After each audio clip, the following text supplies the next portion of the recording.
9h15? Eu creio que sim, pastor. Ok, então eu vou orar e vamos começar o capítulo 6, o último capítulo de Gálatas, a Carta da Liberdade. Vamos orar, então? Amém. Pai querido, muito obrigado pela tua misericórdia, pela tua graça. Nós te louvamos porque podemos agora, hoje, estarmos terminando o estudo desse livro tão especial, um livro que nos mostra o teu amor, o teu carinho, a tua graça, e que nos mostra também qual é o verdadeiro evangelho. O verdadeiro evangelho é aquele que nos liberta do pecado, de Satanás, da lei. Nós te agradecemos por isso. Sem merecermos, nós temos tido essas bênçãos do Senhor. Por isso também, nessa noite, te pedimos a tua orientação, que o teu Espírito nos ilumine para podermos entender claramente a tua palavra. Muito obrigado por tudo o que o Senhor tem feito por nós nesse semestre. Conceda-nos a tua bênção, receba o nosso louvor, nós te agradecemos e louvamos o teu nome, no nome santo de Jesus. Amém. Amém. Muito bem, queridos amigos, queridos irmãos, hoje nós vamos estudar 18 versículos do capítulo 6, que é o último capítulo do livro de Gálatas. Eu quero lê-lo primeiramente na versão NVI e depois vamos comentando e lendo também na versão da Bíblia na linguagem de hoje. Capítulo 6, versículo 1 diz assim: Irmãos, se alguém for surpreendido em algum pecado, vocês que são espirituais deverão restaurá-lo com mansidão. Cuide-se, porém, cada um para que também não seja tentado. Levem os fardos pesados uns aos outros, e assim cumpram a lei de Cristo. Se alguém se considera alguma coisa, não sendo nada, engana-se a si mesmo. Cada um examine os seus próprios atos, e então poderá orgulhar-se de si mesmo, sem se comparar com ninguém, pois cada um deverá levar a própria carga. O que está sendo instruído na palavra, partilhe todas as coisas boas com aquele que o instrui. Muito bem. Esse é um primeiro trecho muito importante do capítulo 6, do versículo 1 até o versículo 6. Mas a gente vai continuar lendo. Temos mais coisas aqui, muito interessante. Não se deixem enganar. De Deus não se zomba. Olha só. Pois o que o homem semear, isso também colherá. Quem semeia para a sua carne, da carne colherá destruição. Mas quem semeia para o Espírito, do Espírito colherá a vida eterna. E não nos cansemos de fazer o bem, pois no tempo próprio colheremos se não desanimarmos. Portanto, enquanto temos oportunidade, façamos o bem a todos, especialmente os da família da fé. Aqui, então, nós temos o primeiro parágrafo grande, bonito, desse texto. O segundo parágrafo começa no versículo 11, que diz assim: Vejam com que letras grandes eu estou escrevendo do meu próprio punho. Os que desejam causar boa impressão exteriormente, tentando obrigá-los a se circuncidarem, agem desse modo apenas para não serem perseguidos por causa da cruz de Cristo. Nem mesmo os que são circuncidados cumprem a lei. Querem, no entanto, que vocês sejam circuncidados a fim de se gloriarem no corpo de vocês. Quanto a mim, eu jamais me gloriei, a não ser na cruz de Cristo, do nosso Senhor Jesus Cristo, por meio da qual o mundo foi crucificado para mim e eu para o mundo. De nada vale ser circuncidado ou não. O que importa é uma nova criação. Versículos finais. Paz e misericórdia estejam sobre todos os que andam conforme essas regras, e também sobre todo Israel de Deus. Sem mais, que ninguém não me perturbe, pois eu trago em meu corpo as marcas de Jesus. Irmãos, que a graça do nosso Senhor Jesus Cristo seja com o Espírito de vocês. Amém. Amém. Muito bem. Esta é a parte final dessa carta tão importante. E aqui nós vamos, mais uma vez, perceber o que Paulo está falando sobre o Evangelho. O Evangelho, então, desde o capítulo 1, indo por todo o livro, é o Evangelho que é de graça.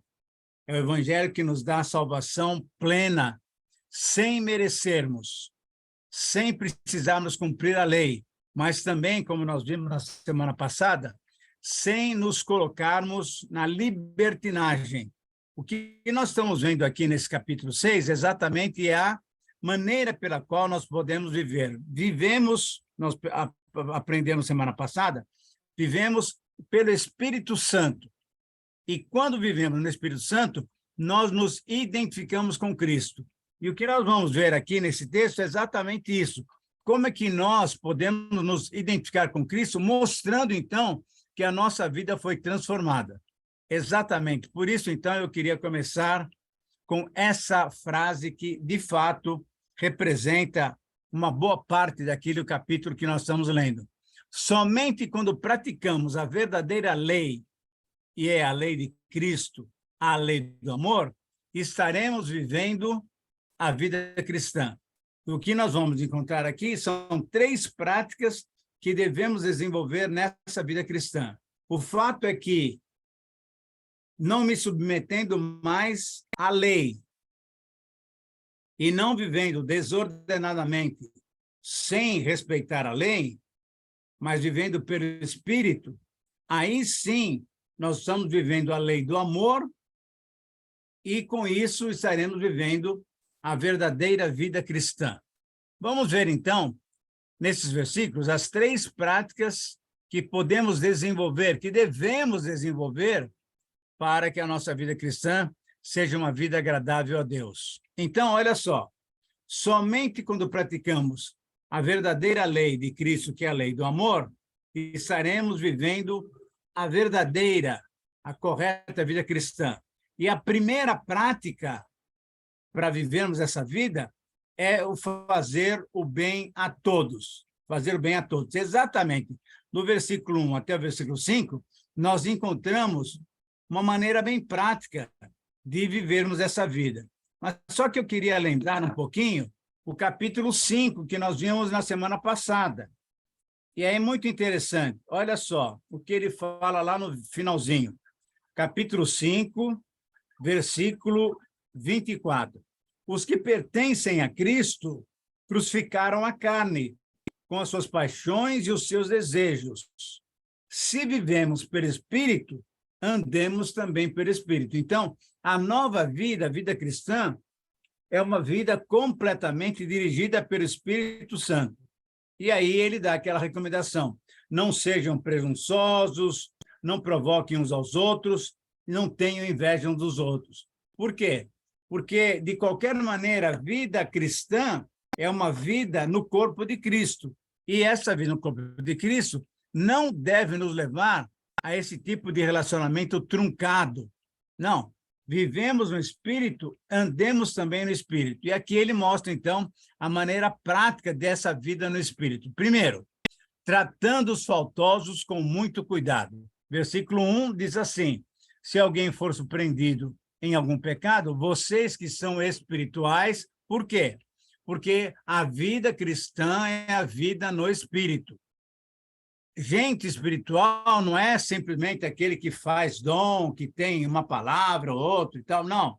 É aquele que vive submisso ao Espírito, aquele que é cheio do Espírito Santo, aquele que deixa o Espírito Santo conduzir a sua vida. Então, vós que sois espirituais, deverão restaurá-lo com mansidão, Fazendo o quê? Cuidando-nos também para que a gente mesmo não seja tentado. Na Bíblia, na linguagem de hoje, esse versículo diz assim: meus irmãos, se alguém for apanhado em alguma falta, vocês que são espirituais devem ajudar essa pessoa a se corrigir. Mas façam isso, e aí ele dá uma instrução muito importante, com humildade e tenham cuidado para que vocês mesmos não sejam testados, tentados, provados. Vamos lembrar uma coisa que eu já disse uma vez aqui, que essas 3 palavrinhas são importantes para nós entendermos. Tiago diz provação e diz tentação. O Senhor Jesus foi tentado. Em 1 Coríntios 10, 13, temos a palavra provação. Todas essas 3 palavras estão no original com uma palavrinha chamada peirasmos. Peirasmos, que quer dizer, a melhor tradução é teste, teste. Então, nós podemos ser testados e, conforme a nossa reação, se dependermos de Deus, vamos caminhar para a aprovação, é o que Deus quer.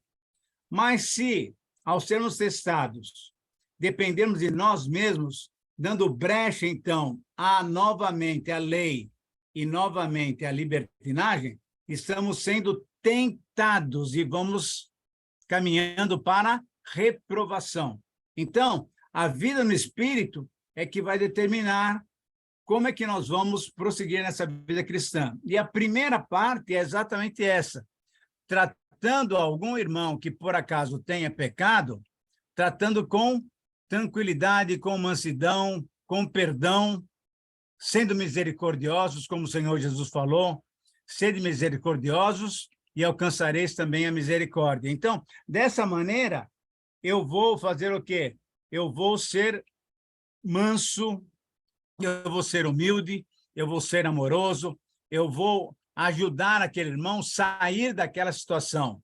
Ao mesmo tempo, Paulo é muito sábio, porque, com certeza, é uma palavra inspirada. Ele fala, você faz isso, mas faça isso de uma tal maneira que você também não caia na tentação, que você não caia no pecado, que você apenas corrija com mansidão, ajudando o irmão a sair daquela situação, tomando cuidado para você não cair naquela situação. É exatamente isso aqui. Então, a primeira maneira de fazer o bem a todos é cuidar com muita tranquilidade, com muita mansidão, restaurar com mansidão aquele que errou. No meio da igreja, normalmente, quando nós vemos alguém que erra, sabe o que a gente faz? A gente fica acusando, apontando o dedo para ele. Eu sabia, não ia dar outra. Esse cara aqui é assim mesmo. Quando, na verdade, nós devemos ter um coração, o quê? Em vez de culpar, um coração amável, gentil, porque, veja só, essa ideia é muito importante. Se o Senhor Jesus morreu na cruz para perdoar aquele irmão, quem sou eu para ficar culpando, condenando? Porque eu também sou alguém que peca, que errei, e a partir daí eu tenho que ser misericordioso com ele, restaurá-lo, não é passar a mão na cabeça, não, tudo bem, não tem problema, não, não. O Senhor Jesus, quando encontrou aquela mulher, o Senhor Jesus, num certo sentido, deu uma prensada nela, aquela mulher samaritana. Vai lá e chama o seu marido. Mas não tenho marido e tal. Falou bem, porque você está com um homem que não é teu marido. Então, ele tratou de uma maneira muito boa, mas, ao mesmo tempo, exigiu dela um posicionamento. Nós precisamos fazer exatamente isso. A pessoa que, por acaso, tem errado, ela tem que entender que ela está errado e deve se arrepender. Agora, no versículo 2, nós temos exatamente o complemento do versículo 1, que é servindo uns aos outros. Na linguagem de hoje, diz assim, ajudem uns aos outros e assim vocês estarão obedecendo à lei de Cristo. Qual é a lei de Cristo? É a lei do amor. É a lei do amor. A lei de Cristo é a lei do amor. Ninguém tem maior amor do que esse de dar a alguém a sua vida em favor dos seus amigos. Exatamente, quando nós, então, conversamos com alguém, levando essa pessoa a confessar o seu pecado, levando essa pessoa a se arrepender, nós estamos servindo uns aos outros, nós estamos cumprindo a lei do amor. O amor tudo perdoa, o amor perdoa, o amor edifica. se alguém estiver anotando, anota aí 1 Coríntios, capítulo 8, versículos 1 e 2. Porque Paulo fala uma frase lá no versículo 2 muito especial. O saber, ter conhecimento, traz orgulho, mas o amor edifica. Se nós queremos viver a lei do amor, que é a lei de Cristo, devemos servir uns aos outros. Fazendo o quê? Exatamente aquilo que o capítulo 5 mostrou para nós. Não o quê? Não sendo presunçosos, não provocando uns aos outros, não tendo inveja um dos outros. Então, quando eu vou conversar com alguém que está em débito com Deus, que está em erro, eu vou ajudá-lo a se recuperar, eu vou restaurá-lo, e com isso eu estarei cumprindo a lei do amor. Levem os fardos uns dos outros, e assim cumpram a lei de Cristo. A lei de Cristo é a lei do amor. Então, quando eu me coloco à disposição do meu irmão e falo, olha, pode confiar em mim, pode compartilhar comigo, pode abrir seu coração, eu quero estar junto com você. Com isso, eu estou fazendo o quê? Eu estou levando os fardos do meu irmão. O que é fardo? Exatamente, são as pressões da vida, são as situações que nós, muitas vezes, não conseguimos suportar. E, por isso, vós que sois espirituais, versículo 1, vocês que estão sendo dirigidos pelo Espírito Santo, façam o quê? Ajudem, animem, compartilhem, façam o quê? Vivam essa vida de bondade, servindo uns aos outros, levando os fardos que aquele irmão não pôde levar. Versículo 1, versículo 2 são bem ligados e mostram, então, essa nova vida, uma vida na lei do amor, essa vida dirigida pelo Espírito Santo. Versículo 3, ele vai mostrar também alguma coisa agora sobre nós, sobre a nossa vida pessoal. Versículo 3, na linguagem de hoje, diz assim: a pessoa que pensa que é importante, quando de fato não é, olha só, está enganando-se a si mesmo.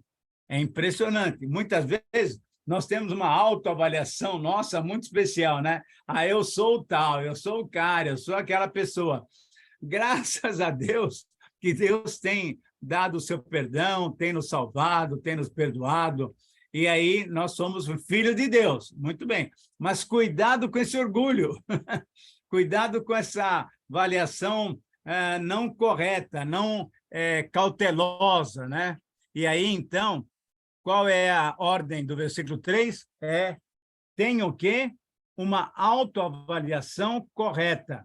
Uma pessoa que se acha muito importante, quando de fato não é,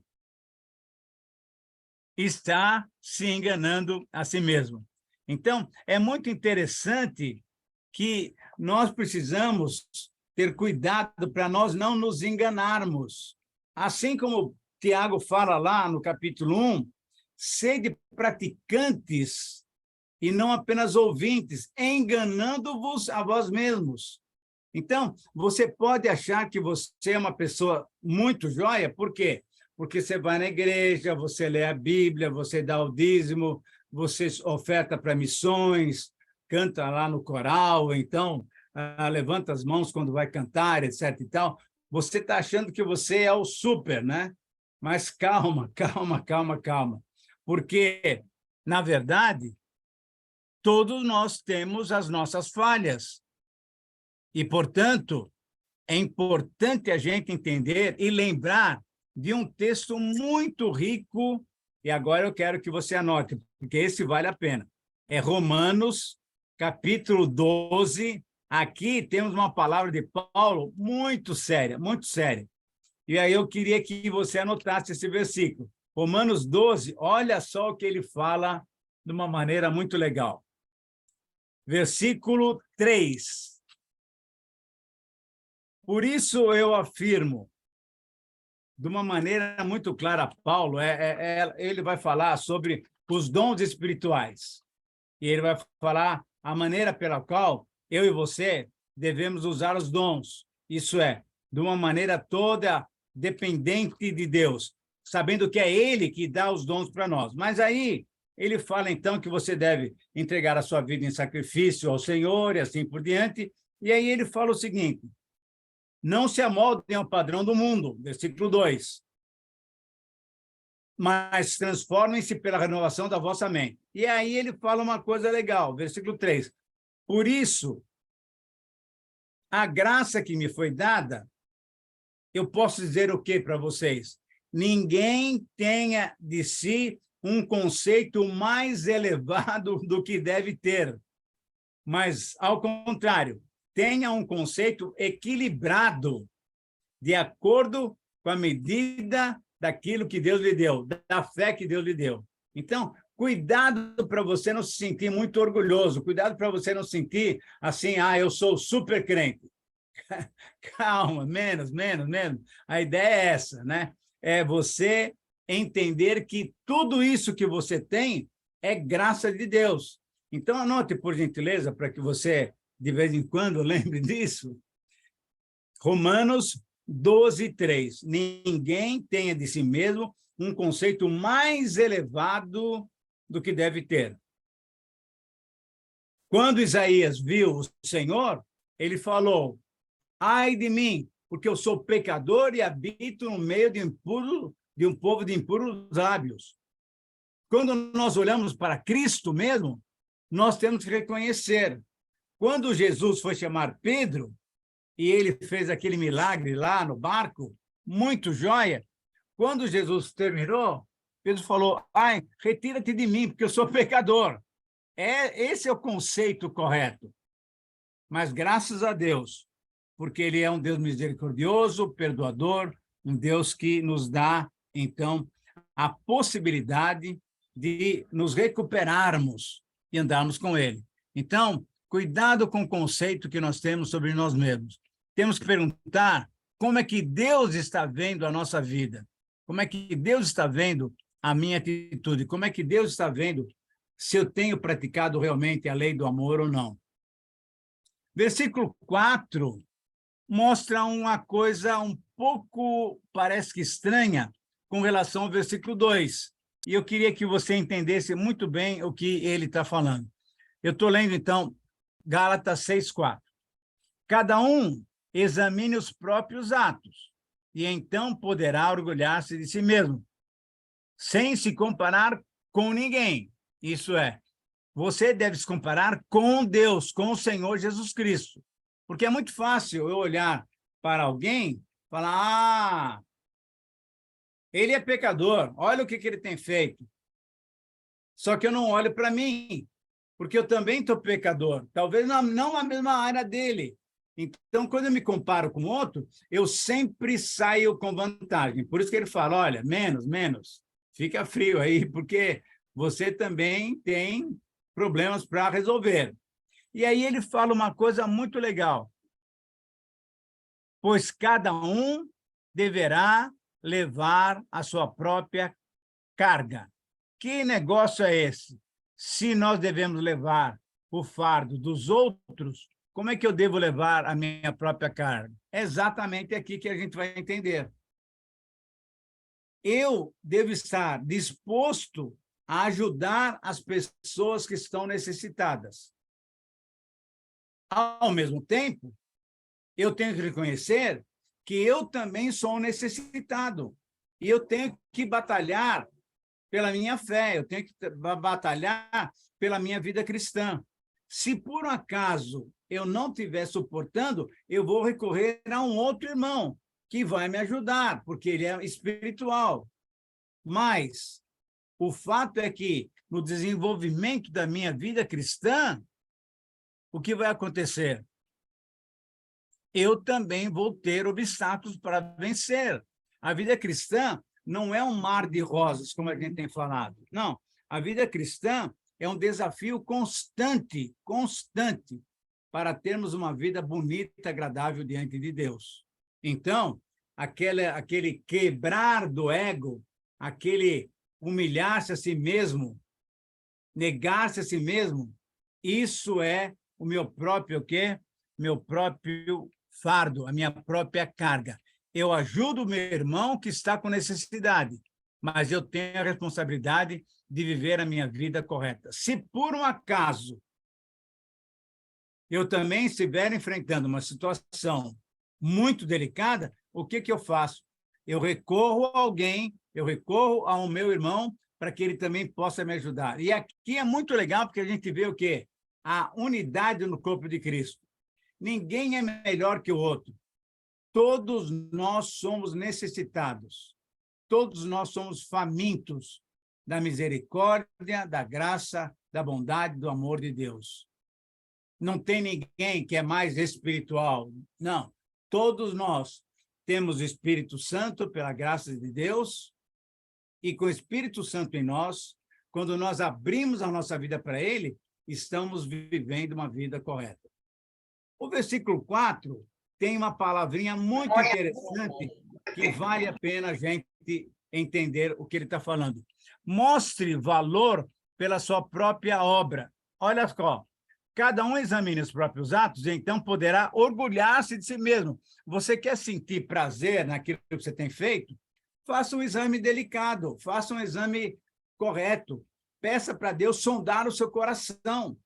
E é verdade, é uma coisa muito importante que a gente tem que lembrar, anote aí do lado, 1 Coríntios 15, 10. 1 Coríntios 15, 10. Por quê? Porque Paulo falou, olha, eu trabalhei mais do que todos os apóstolos. Se ajuntar Mateus, Tomé, Filipe, Bartolomeu, etc., etc., etc., eu trabalhei mais do que todos. E aí você fala, puxa, mas Paulo é orgulhoso. Não, peraí, olha o que ele está falando.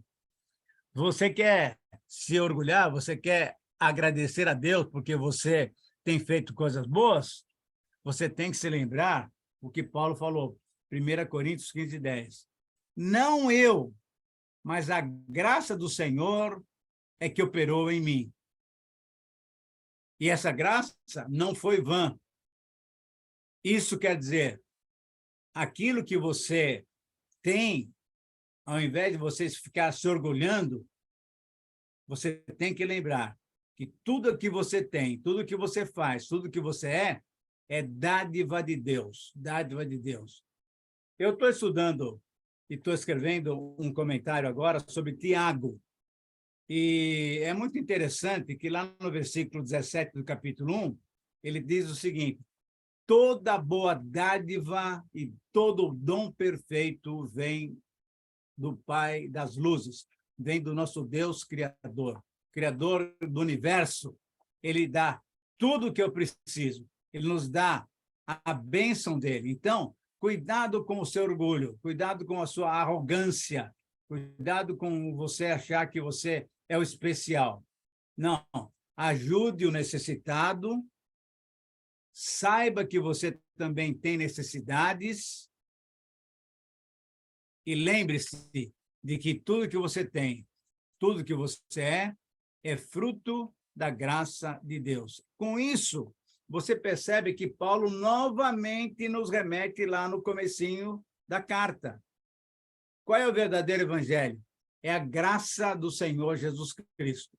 É ela que nos dá, então, a possibilidade de termos uma vida bonita, uma vida agradável a Deus. Ok. Muito bem. O que eu quero mostrar para vocês agora é a segunda prática do versículo 6 até o versículo 10. E é muito interessante percebermos exatamente isso. Todo cristão deve saber que a lei da semeadura aponta para a inevitável colheita, da qual todos nós participaremos.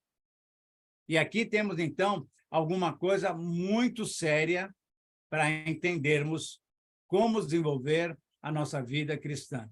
Então, eu leio novamente o versículo 6, 7, 8, 9 e 10, agora na linguagem de hoje. Então, vamos ver como que essa tradução nos mostra essas verdades. Capítulo 6 de Gálatas, versículos 6, 7, 8, 9 e 10. A pessoa que está aprendendo o evangelho deve repartir todas as suas coisas boas com quem a estiver ensinando. Esse é o versículo 6. Versículo 7. Não se enganem, não se enganem. Ninguém zomba de Deus. O que uma pessoa plantar, é isso mesmo que ela vai colher. Essa é a inevitável colheita. Versículo 8.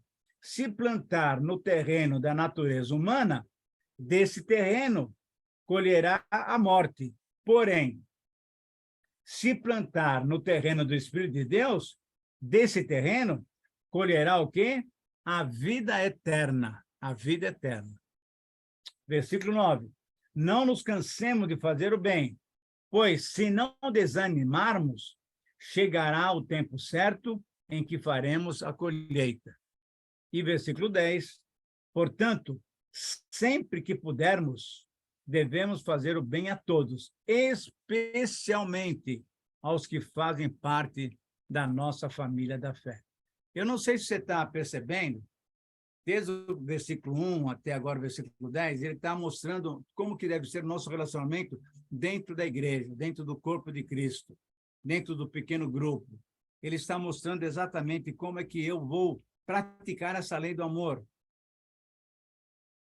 Se você está nos acompanhando desde o começo, no capítulo 1 e capítulo 2, Paulo está expondo a sua vida, está expondo tudo aquilo que ele crê e a maneira pela qual ele está se relacionando com o evangelho, e ele evangelizou os Gálatas. No versículo 3 e 4, ele mostra para nós, de uma maneira muito clara, a verdadeira doutrina. Isso é, a salvação é pela fé, não é pela lei, de jeito nenhum. A salvação é pela fé. Ele mostra o exemplo de Abraão e assim por diante. Muito bem. E no capítulo 5, 6, que é agora que nós estamos estudando, ele parte para a parte prática da carta. Ele mostra, então, como eu e você devemos viver essa nova vida. Essa vida que é o evangelho verdadeiro, que é o evangelho da graça de Deus. Ele começa o capítulo 5 mostrando exatamente isso. Para a liberdade foi que Cristo nos libertou. Não podemos nos submeter novamente à lei. Ao mesmo tempo, no versículo 13, você tem liberdade, mas não para bagunçar a sua vida, não para bagunçar as coisas, não. Vive em amor. E aí ele mostra, então, no capítulo 6, que é esse capítulo que nós estamos estudando, como deve ser essa vida. Essa prática de vida é a vida cristã, é a vida que realmente deve ser bem percebida por nós. Primeiro, ajudando uns aos outros, reconhecendo que nós somos dependentes da graça de Deus. E agora, do versículo 6 em diante, ele nos mostra, vamos dizer assim, um outro aspecto muito prático da vida cristã. E ele fala da colheita que nós todos vamos participar. Mas que colheita é essa? E ele fala, então, uma coisa muito interessante. Primeira coisa que ele mostra aqui é que aquele que está sendo instruído na palavra de Deus não pode deixar de compartilhar com aqueles que estão ensinando as coisas boas que eles estão recebendo. Que coisas boas? A mensagem do Evangelho, a mensagem da palavra de Deus, a mensagem que edifica a vida deles. Então, é muito interessante isso. Vamos pensar na questão missionária, por exemplo. Nós temos, então, o quê? Pessoas que muitas vezes saem da sua pátria, saem do seu território e vão para um outro lugar para pregar o evangelho. Essas pessoas que estão recebendo o Senhor, logo, logo, vão formar uma igreja. E essa igreja vai fazer o quê? Vai sustentar o seu pastor, vai sustentar aquele obreiro. É exatamente isso que Paulo está dizendo. Isso é, se você tem sido instruído, se você tem sido alimentado, no caso agora, vou pensar um pouco na nossa igreja.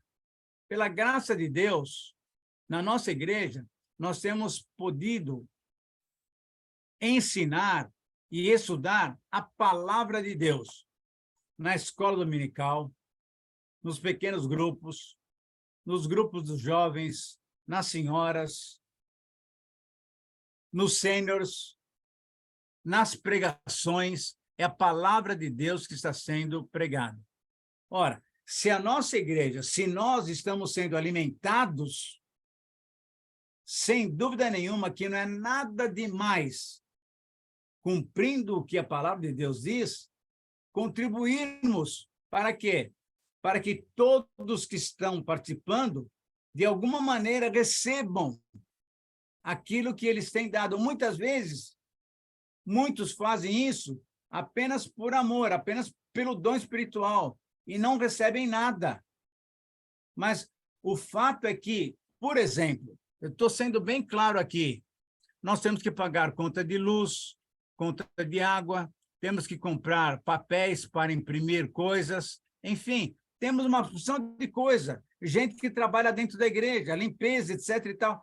Ora, o que eu faço? Eu contribuo para o sustento da igreja e contribuo para o sustento daqueles que estão ministrando lá. Por quê? Porque nós temos sido alimentados pela igreja. Olha claramente o que o versículo 6 está dizendo. O que está sendo instruído na palavra, partilhe todas as coisas boas com aquele que o instrui. Então, não é nada demais. Por exemplo, num pequeno grupo, que você leve, por exemplo, um suco, um bolo, para que o pessoal que está lá dirigindo o pequeno grupo também participe daquela reunião, daquela festividade. Porque, na verdade, um pequeno grupo não é só uma escola de treinamento, é também o quê? Uma convivência em harmonia. Então, dessa maneira, eu também estou me relacionando bem no corpo de Cristo. Aquele que me instrui é aquele para quem eu devo também oferecer alguma coisa. É dessa maneira que Paulo está falando. É muito interessante e veja só, ele está tocando numa questão prática. Vida cristã prática é essa vida da colheita. E aí ele vai falar exatamente sobre como você está administrando aquilo que Deus tem lhe dado. Olha o que ele fala. Muito interessante. Não se deixe enganar, porque de Deus não se zomba, pois o que o homem semear, isso também ele colherá. Versículo 7. Saiba que Deus responde. Saiba que Deus responde. Uma coisa que nós normalmente fazemos, temos muitas vezes pensado isso, eu estou pensando em termos gerais de cristão, a gente pensa que Deus está sempre atrás do poste, atrás de uma árvore, com o seu caderninho para anotar os nossos problemas. Não, graças a Deus, Ele está vendo as nossas atitudes, Ele está vendo o nosso empenho, o nosso desejo de avançar na vida cristã. E Ele recompensa, Ele responde. Vamos dar uma olhada agora na linguagem de hoje, versículo 7. Não se engane, de Deus ninguém zomba. O que uma pessoa plantar, isso mesmo colherá. Então, se você planta coisas espirituais, se você planta bondade, perdão, misericórdia, o apoio aos seus irmãos, você vai encontrar o quê? Exatamente isso. Deus vai ser bondoso para com você, porque você tem sido bondoso para com os outros. É dessa maneira que Deus faz. É muito interessante isso. Sede misericordiosos, porque vocês também serão recebidos com misericórdia. Aquela parábola que o Senhor Jesus contou, que todos nós conhecemos, está lá em Lucas, aquele homem que devia uma grande quantia para o seu rei, para a autoridade que ele tinha, e ele não tinha condição de pagar, foi fazer o quê? Pedir um favor para o rei lá, para a autoridade. Olha, eu não tenho condição de pagar, a minha situação é assim, assim, assim, assim e tal. Então, ou o senhor me perdoa, então o senhor me prende. O rei, muito compassivo, perdoou. Mas esse mesmo homem saiu perdoado e quando encontra alguém ali perto, alguém que devia uma quantia ínfima para ele pega esse cara e fala, não, agora você tem que me pagar e tal, não tem jeito e tal. E o que aconteceu foi que o pessoal que estava vendo isso viu que ele não tinha sido misericordioso como o rei tinha sido misericordioso com ele. Contam isso para o rei e ele chama, então, esse homem, porque aquilo que nós plantamos, nós vamos colher. Aquilo que nós plantamos, nós vamos colher. E o versículo 8 mostra exatamente isso.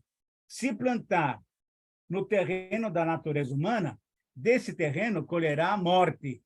Se plantar no terreno do Espírito de Deus, desse terreno colherá o quê? Vida eterna. Isso é muito importante que nós tenhamos isso claramente em mente. Como é que estão sendo as nossas obras? Como é que está sendo a nossa vida? Como é que eu estou me comportando? Não de fachada, não para os outros verem, mas como que lá no meu interior eu estou vivendo a minha vida cristã. Eu estou fazendo tudo por legalismo, para que as pessoas olhem para mim e falem, nossa, olha o Itamir como é. Eu estou fazendo isso por amor mesmo, porque Deus transformou minha vida. E aí ele fala, se você está fazendo isso só para o... Né, a gente fala sobre o inglês ver, e o inglês, inclusive, vai jogar amanhã, só para você enganar as pessoas, pode saber que você está indo para o caminho do quê? Da perdição. Você está sendo falso, você está sendo hipócrita. Aquele homem que estava lá orando com o publicano era um hipócrita. Fazia tudo muito bonitinho. Olha, eu tenho feito isso, aquilo, tenho dado dízimo, tenho jejuado, etc. e tal. E saiu como? Injustificado, injustificado, não perdoado. Agora, quando aquele publicano orou e reconheceu quem ele era, abriu seu coração e falou, Senhor, olha, eu sou pecador, me perdoa, tem misericórdia. Esse foi justificado. Por quê? Porque essa é a inevitável colheita. Ou nós fazemos tudo o que fazemos do nosso interior, do nosso coração, ou fazemos para enganar ver. Mas nós não enganamos Deus. Quem retribui, quem recompensa, é Deus, não são os homens. Nós podemos até enganar as pessoas, mas não conseguimos enganar a Deus. Ananias e Safira é um outro exemplo. Barnabé deu 4, 36 e 37 de Atos, deu porque ele amava as pessoas. Ele vendeu um terreno e deu. Mas, ao mesmo tempo, o que aconteceu foi o seguinte, Ananias e Safira falaram, olha, é uma boa, vamos vender um terreno aqui e vamos dar uma grana para a igreja achar que nós somos especiais. Só que venderam por um valor e falaram que era um outro valor. Vamos guardar um pouco aqui para nós e vamos dar o resto. Muito bem. O que aconteceu? Pum, pum. Morreram, porque Deus deu a colheita. Isso é, o que nós plantamos, nós colhemos. E o versículo 10, então, ele fala uma coisa muito especial. E o versículo 10 eu queria que você aprendesse muito bem. Olha, portanto, sempre que pudermos, sempre que tivermos oportunidade, devemos fazer o bem a todos, especialmente a quem? Aos que são da família da fé. Novamente, o corpo de Cristo está em foco aqui. Como é que eu trato meus irmãos? Como é que eu sirvo meus irmãos? Como é que eu amo os meus irmãos? É exatamente dessa maneira que eu faço. Fazendo o quê? Tratando eles da melhor maneira, porque eles são da mesma família. Eles são da mesma família, família da fé. E aqui, eu queria desafiá-los a exatamente perceber como é que nós podemos viver dessa maneira. E sendo dispostos a servir, estamos dispostos a amar. Ninguém tem maior amor do que esse, a dar a sua própria vida em favor dos seus irmãos. Então, se nós estamos vendo um irmão necessitado, podemos e devemos ajudá-lo. Uma das coisas boas da nossa igreja, por exemplo, é que nós temos o MAS, que é o Ministério de Ação Social. A nossa igreja, através das nossas ofertas, através daquilo que nós damos, porque nós temos sido alimentados pela igreja, nós estamos fazendo o quê? Servindo os nossos irmãos, ajudando com cesta básica, ajudando com agasalhos, fazendo um bazar bem barato para que todo mundo possa comprar alguma coisa. Então, dessa maneira, essa é a colheita inevitável. Aquilo que nós estamos fazendo, Deus está vendo, está percebendo e está nos recompensando. É dessa maneira. Mas quando nós fazemos isso, principalmente aos domésticos da fé, significa o quê? No corpo de Cristo deve haver o quê? Igualdade, fraternidade. Dessa maneira, nós estaremos, então, mostrando na prática o que é essa vida cristã que cumpre a lei de Cristo. Qual é a lei de Cristo? É a lei do amor. É a lei do amor. Então, vamos tentar lembrar bem. Outra vez, eu quero insistir nisso aqui. Nem voltar para a lei que me escraviza e nem ir para a libertinagem, só porque estou livre. Não. A vida cristã é a vida no Espírito. Essa vida no Espírito é a vida de Cristo em mim. Não sou eu mais quem vivo, mas Cristo vive em mim. E aí, então, nós vivemos uma maneira muito legal quando nós servimos uns aos outros, carregamos os fardos uns dos outros, compartilhamos, e a partir daí, então, principalmente aos domésticos da fé, principalmente aos irmãos em Cristo, nós somos sensíveis. E por isso, então, o Senhor nos recompensa, o Senhor nos responde. Graças a Deus por isso. Então, o que você está percebendo, eu não sei se você consegue perceber isso, quando Paulo chega aqui no capítulo 6, ele está dando as instruções mais práticas possíveis, para mostrar como que é o dia a dia da vida com Cristo. E aí, agora, a terceira maneira, a terceira prática, é muito desafiadora, mas também é um privilégio. A maneira pela qual nós vamos nos gloriar é nos gloriando na cruz de Cristo, as marcas da cruz de Cristo. Isso é, sendo realmente alguém igual ao Senhor. Por isso que eu falei que, nesse texto, nós estamos vendo a identificação com Cristo. Identificação com Cristo. Versículos 11, 12, 13, 14, 15, 16, 17, 18, e aí termina a carta, mas eu vou ler agora na linguagem de hoje, do versículo 11 em diante. Vamos lá. Vejam as letras grandes que eu estou escrevendo com a minha própria mão. Ora, os que estão forçando vocês a se circuncidarem, lembram dos judaizantes? São pessoas que querem ficar orgulhosas de coisas de pouca importância. Eles fazem isso somente para não serem perseguidos por causa da cruz de Cristo. Eles querem voltar à lei. Para quê? para não serem perseguidos, porque o evangelho é um evangelho desafiador. É um evangelho que mostra que nós somos pecadores, que precisamos nos arrepender e que precisamos realmente morrer naquela cruz juntamente com o Senhor Jesus Cristo. Então, por que pessoas não querem sofrer, não querem ter que enfrentar esse desafio? O que eles fazem? Vamos voltar para a lei, vamos nos circuncidar, ou então vamos guardar o sábado, não vamos comer carne de porco, etc, etc, etc. E ele fala uma coisa muito interessante, pois nem mesmo os que praticam essas coisas obedecem à lei.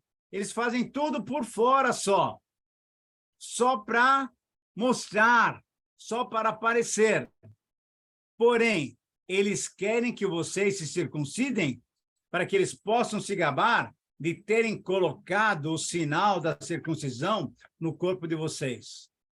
Eles querem que vocês se coloquem de volta debaixo da lei para mostrar que eles são autoridade sobre vocês, para mostrar que vocês estão dependendo dos ensinos dele.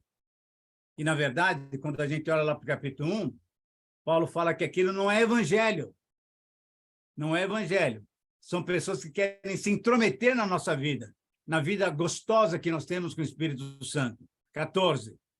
Mas eu me orgulharei somente no quê? Na cruz do nosso Senhor Jesus Cristo. Pois, por meio da cruz, o mundo está morto para mim e eu para o mundo. Exatamente o que ele fala lá em 2:20. Eu morri. Quem vive agora é Cristo que vive em mim. Versículo 15. Não faz nenhuma diferença se o homem é circuncidado ou não. Isso é, não faz nenhuma diferença se você come carne de porco ou não. Se você guarda o sábado ou não. Essas coisas já passaram. Não, o importante é que ele seja uma nova pessoa. Olha que coisa bonita. E 16. E para todos os que seguem essa regra na sua vida, que a paz e a misericórdia estejam com eles e com todo o povo de Deus. Para terminar, que mais alguém crie dificuldades para mim, pois eu carrego no meu corpo as marcas, porque eu sou escravo de Jesus Cristo.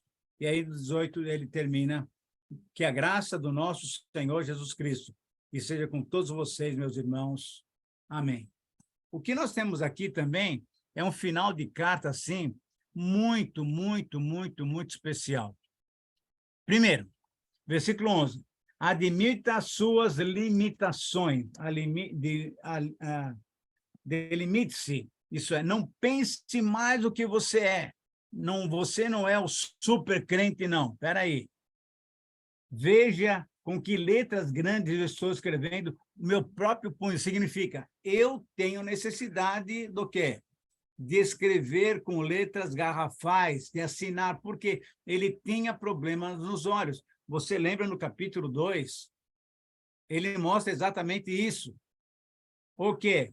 Que ele tinha problemas nos olhos, tanto é que os Gálatas quiseram até fazer o quê? Até dar os olhos para ele. Ele falou, não, graças a Deus, eu estou me virando aqui, mas essas cartas eu tenho escrito, não, eu tenho pedido para os meus amanuenses, mas só que essa carta a vocês, eu estou escrevendo com o meu próprio, eu estou assinando aqui, é minha letra essa daqui.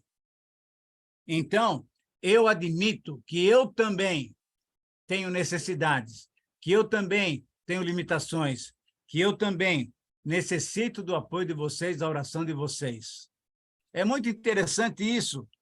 Esse Paulo, né, super apóstolo, não, ele é alguém que reconhece a sua necessidade. Tanto é que lá em 1 Coríntios, 2 Coríntios, ele fala o seguinte, eu tive um espinho na carne, que o Senhor permitiu, para que eu não me orgulhasse, exatamente, para não pensar muito além daquilo que eu sou. Deus falou, Paulo, Ó, menos, menos, fica frio aí, meu. E você, para você não se orgulhar, vou te colocar uma situaçãozinha difícil. E ele pediu 3 vezes. E Deus falou, vou te dar uma receita para você.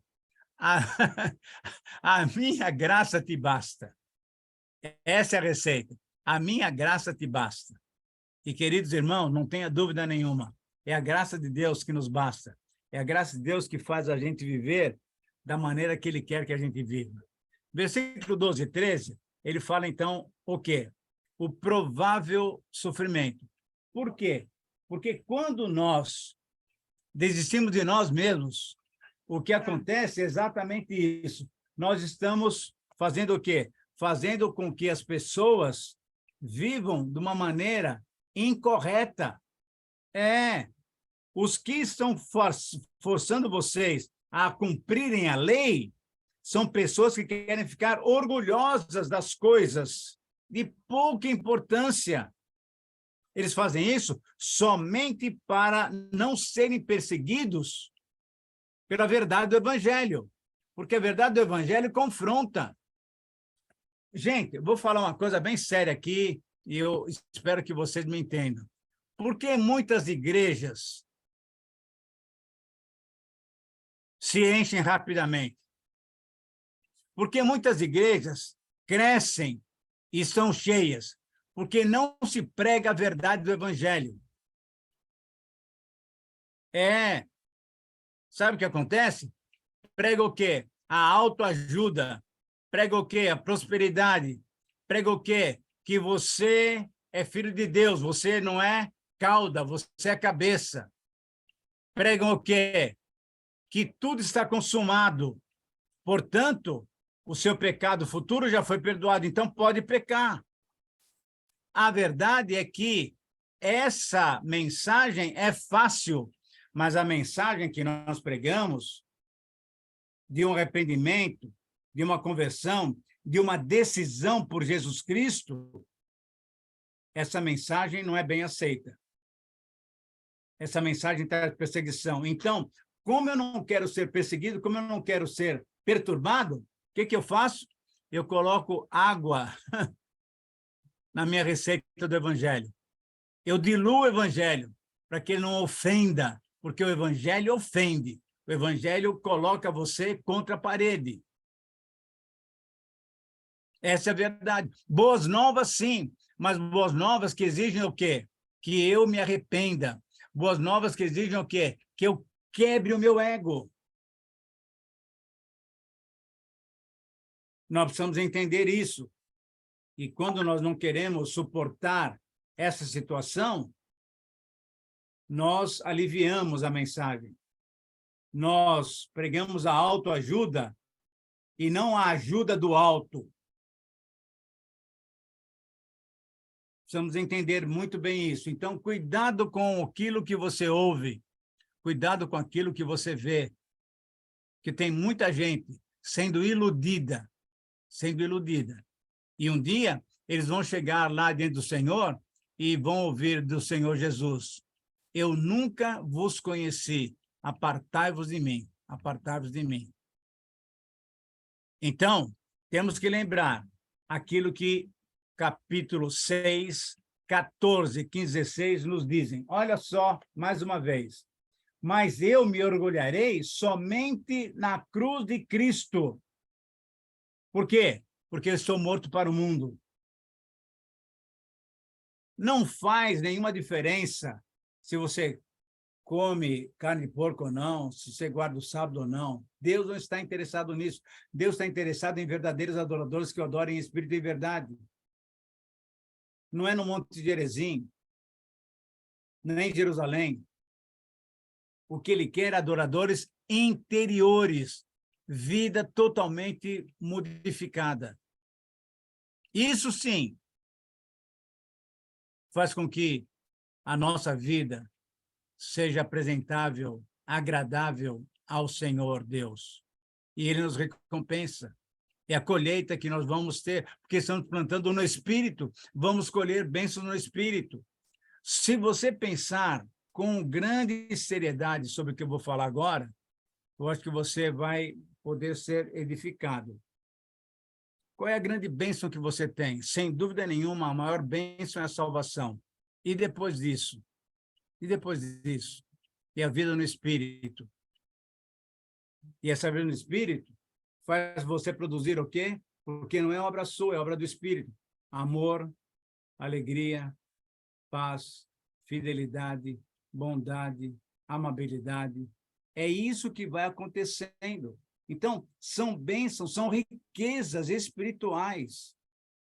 E isso é a marca de Cristo em nós. No caso de Paulo, ele tinha marca, sim, porque ele tinha sido apedrejado várias vezes, tinha apanhado várias vezes.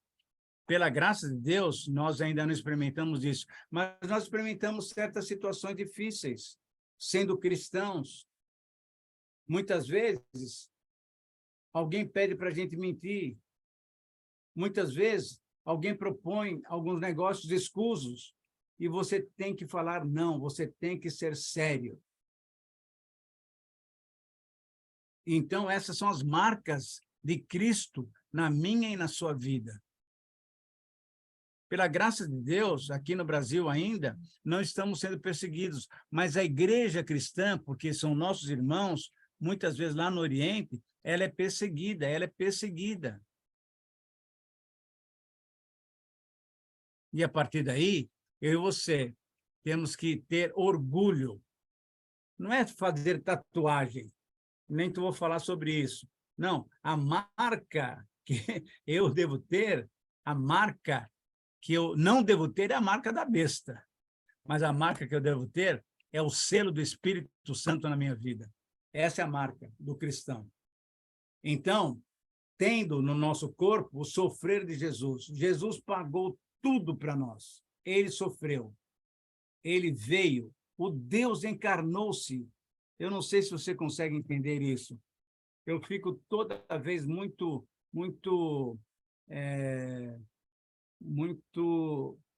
encorajado, alegre, feliz, porque ele se deu por mim. Ele era aquele que estava com o Pai e o Espírito na glória, recebendo os louvores dos anjos, recebendo aquilo que ele era merecedor de toda a honra e toda a glória. Mas por amor, ele veio até aqui e sofreu.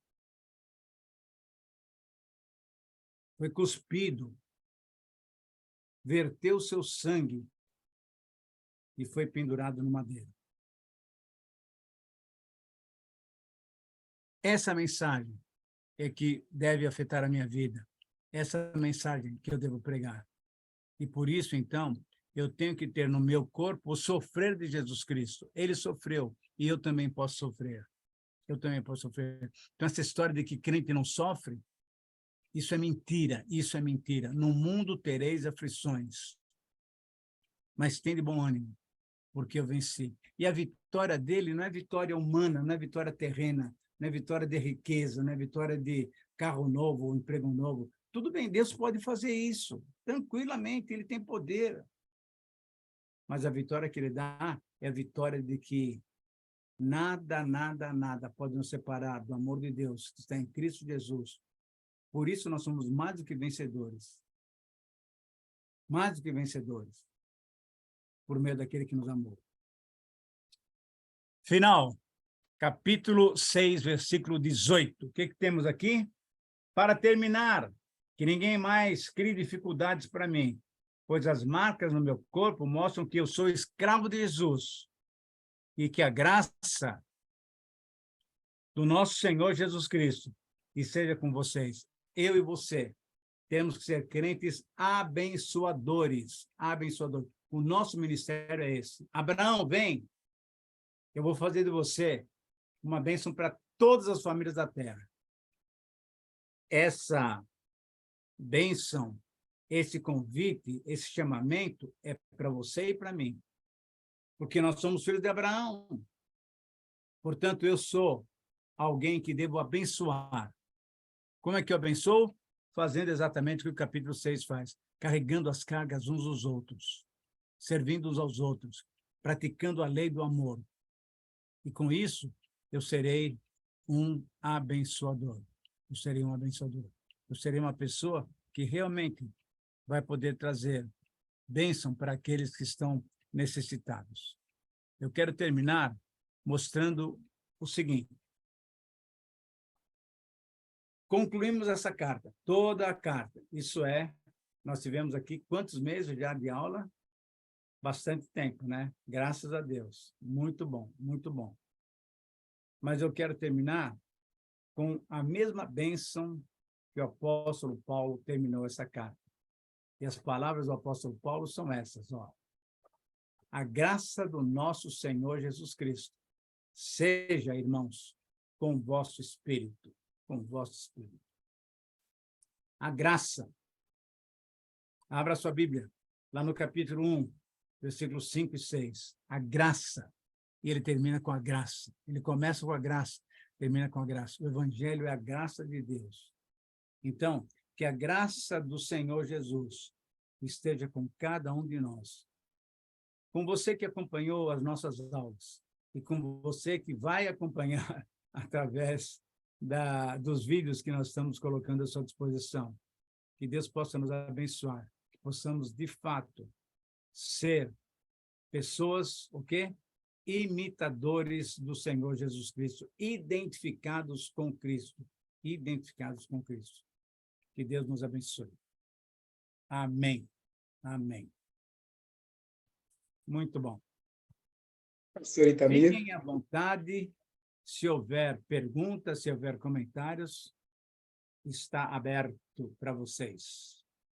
Queridos, eu quero, antes de os irmãos fazerem as perguntas, abrirem seus microfones para tanto, agradecer a todos que participaram dessa jornada conosco e agradecer ao pastor Itamir pela disposição, pelo desprendimento e por compartilhar conosco aquilo que Deus tem colocado no seu coração e tem abençoado a sua vida. Muito obrigado, pastor Itamir, e muito obrigado a todos que até aqui caminharam conosco. Agora, abram seus microfones, a palavra Isso. de vocês. Joia, fiquem à vontade. Não tem Graça nenhuma e paz. boa noite. Pode falar, irmã. Oi? É graça e paz a todos, boa noite para vocês. Não tem nenhuma dúvida, nenhuma pergunta, só queria agradecer por essas aulas todas, por esse período que a gente pôde estar estudando aí junto com vocês. Agradeço pela vida do pastor Itamir, do pastor Betão. Foi muito bom mesmo, assim, agradeço a Deus pela vida de vocês. Muito obrigada. Amém. Amém. Fala, pastor Mariano. Eu também quero agradecer, porque a gente gosta de estudar a Bíblia, né? A gente gosta de ler a Bíblia. E é bom demais quando que nem o pastor Itamir, o pastor Betão, tem muito conhecimento. O pastor Itamir dá aula na Faculdade de Teologia, tem muito conhecimento, muita estrada aí, né? Então, ajuda muito a gente, para a gente poder estar tirando algumas dúvidas, né? Porque a gente não sabe tudo. E eu lembro quando eu fiz a revistinha do livro Nova Vida 1 e Nova Vida 2 para poder fazer discipulado com os novos convertidos, eu dei para o pastor Itamir fazer a revisão. E o pastor Itamir fez várias revisões, ajudou muito. Tirou algumas coisinhas que não precisava, né? Que colocou outras. E realmente ficou excelente. Glória a Deus, estamos usando. Graças a Deus. Então, é muito bom o pastor Itamir e o pastor Betão, que é o líder da escola dominical, né? Então, Sim, sim. essa comunhão, essa união é bênção para toda a igreja. Quem não está desfrutando, está perdendo, né? Graças a Deus pela oportunidade. Agora, deixa eu já dar uma palavra de orientação. Para a turma que está fazendo aula de terça-feira, no semestre que vem, eu estou combinando com o pastor Betão, provavelmente nós vamos mudar o dia. Provavelmente não, nós vamos mudar o dia. Ao invés de ser terça-noite, vai ser quinta-noite. Quinta-noite. Porque eu vou ter aula na faculdade exatamente às terças-feiras à noite. Então, eu estava combinando com o pastor Betão e achamos que o melhor dia, para a gente não prejudicar também o culto da igreja, né? Quarta-feira. O pastor Betão participa do Ministério de Intercessão na segunda-feira. Eu, na terça-feira, vou estar ocupado. Então, na quinta-feira seria o dia próprio para as nossas aulas, e a gente vai definir ainda qual é o tema que nós vamos fazer. Vai ser muito jóia. A doutora Kátia quer falar mais alguma coisa? Está com uma mãozinha assim? Não. Mais alguém quer falar? Mais alguém quer perguntar? Fiquem à vontade. Não quero falar mais nada, não. Eu estava tentando achar o microfone aqui para ativar. Se eu levantei a mãozinha, foi sem querer, desculpa. Não, tudo bem, então tranquilo.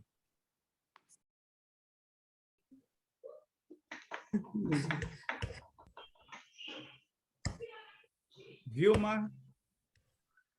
Ô, pastor Itamir, pastor Roberto, assim, é gratidão mesmo a Deus por todos esses 4 meses que passamos juntos aqui aprendendo da palavra. Assim, para mim é motivo de muita alegria. O aprendizado foi, assim, bênção mesmo. Acredito que não só para mim, para nossas vidas, né? E, assim, que continuemos, porque é só para enriquecer mesmo, e é o que nós estamos precisando a cada dia. Aprendendo com a palavra para enriquecermos, né? E para vivenciarmos verdadeiramente a palavra de Deus, né? E só através do ensinamento mesmo, como o pastor Roberto Mariano falou também. Nós precisamos muito mesmo. Muito obrigado por vocês, pastor Itamir, pastor Roberto, foi muito bom, foi bem sim mesmo. É isso que eu tenho que dizer, agradeço muito. Obrigada. Todo louvor e toda honra e toda glória para o Senhor. Para o Senhor. Amém. Muito bem. Vamos orar, então, e vamos terminar? Alguém mais quer falar alguma coisa? Fique à vontade.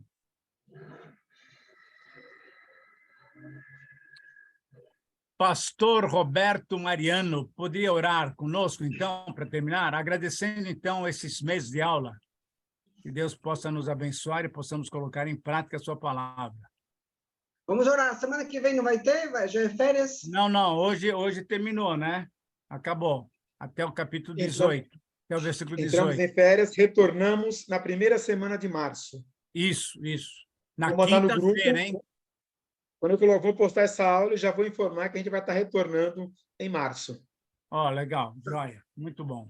Então, vamos orar, vamos agradecer.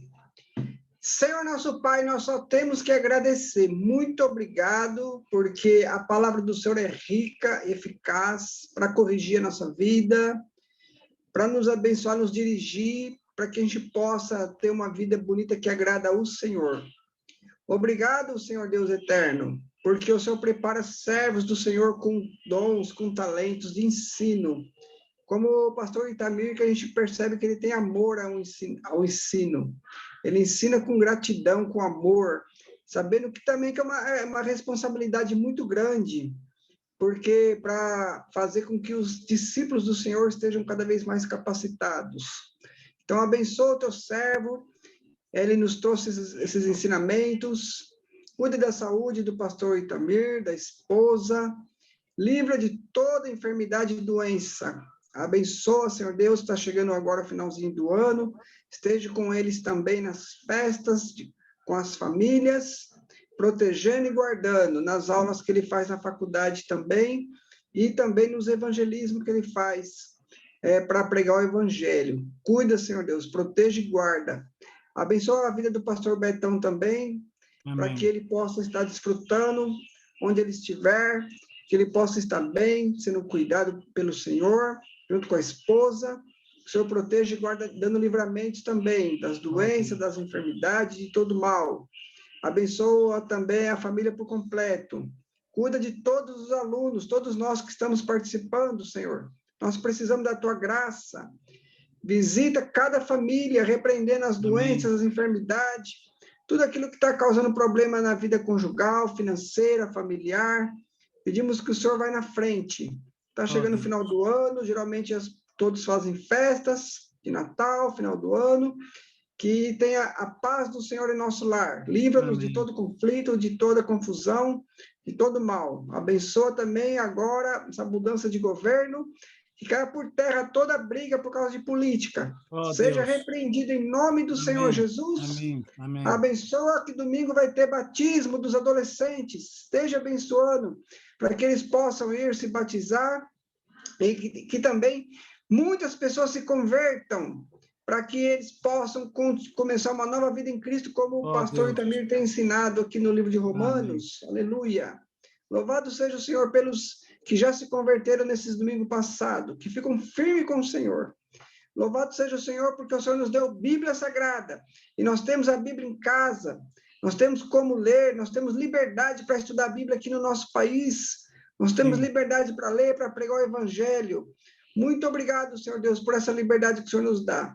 Enquanto a perseguição não chega de fato, nós podemos avançar, nós podemos pregar aqui no nosso país, tanto para nós que somos brasileiros, como também para os estrangeiros que moram aqui no nosso país. Glórias ao Senhor. Muito obrigado, Pai. Eu agradeço por tudo, que possamos todos nós ter uma noite abençoada na paz do Senhor. Em nome do Senhor Jesus. Amém. Amém. Amém. Muito joia. Muito obrigado, pastor Roberto. Pastor Feliciano. Deus abençoe. Continue fazendo uma boa viagem. E até janeiro, se Deus quiser. Amém. Nós é que agradecemos, pastor Itamir, e agradecemos a todos. Como que o senhor disse? Desculpe. Um abraço. Tchau. Tchau. Tchau. Fique na paz.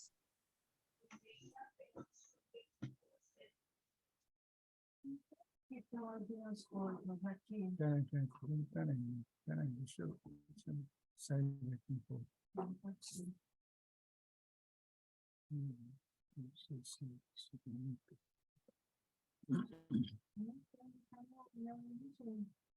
Ah, tá bom.